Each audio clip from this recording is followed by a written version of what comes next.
நடப்பு ஐபிஎல் தொடரில் மே 18ஆம் தேதி பெங்களூர் சின்னசாமி மைதானத்தில் சிஎஸ்கே மற்றும் ஆர்சிபி அணிகள் மோதிக்கொள்ள இக்குள் நுழையும் நிலையில் இருக்கிறது.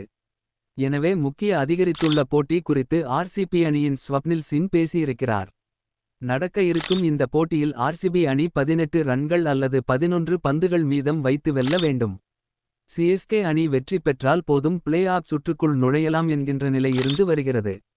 மேலும் நடக்க இருக்கும் போட்டி டோனிக்கு ஐபிஎல் கிரிக்கெட்டில் கடைசி போட்டியாக கூட இருக்கலாம். எனவே சிஎஸ்கே அணி வெற்றி பெற்று பிளே ஆஃப் சுற்றுக்குள் நுழைய வேண்டிய தேவைகள் பெரிய அளவில் இருக்கிறது.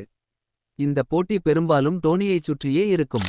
பொதுவாக டோனி களத்தில் இருப்பது எதிரணிகளுக்கு மனரீதியான பின்னடைவை கொடுக்க கூடியது.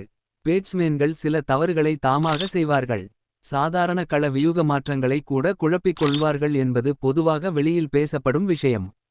இந்த நிலையில் ஆர்சிபி அணியின் இளம் வீரர் ஸ்வப்னில் சிங் டோனி குறித்து கூறும்பொழுது மகி பாய்னம் முன்னே இருப்பார்.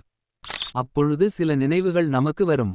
அவர் எப்படி எளிமையாக இருக்கிறார், விஷயங்களை எப்படி எளிமையாக வைத்துக் கொள்கிறார் என்று நினைப்போம். இதனால் அவர் இருக்கும் பொழுது உத்வேகம்தான் கிடைக்கும். அவருடைய போதனைகளை நான் தனிப்பட்ட முறையில் மனதில் வைத்துக் கொள்வேன். எனவே அழுத்தம் இருக்காது. இன்னும் மேலும் அப்டேட் கலை தெரிந்து கொள்ள சப்ஸ்கிரைப் பண்ணுங்க.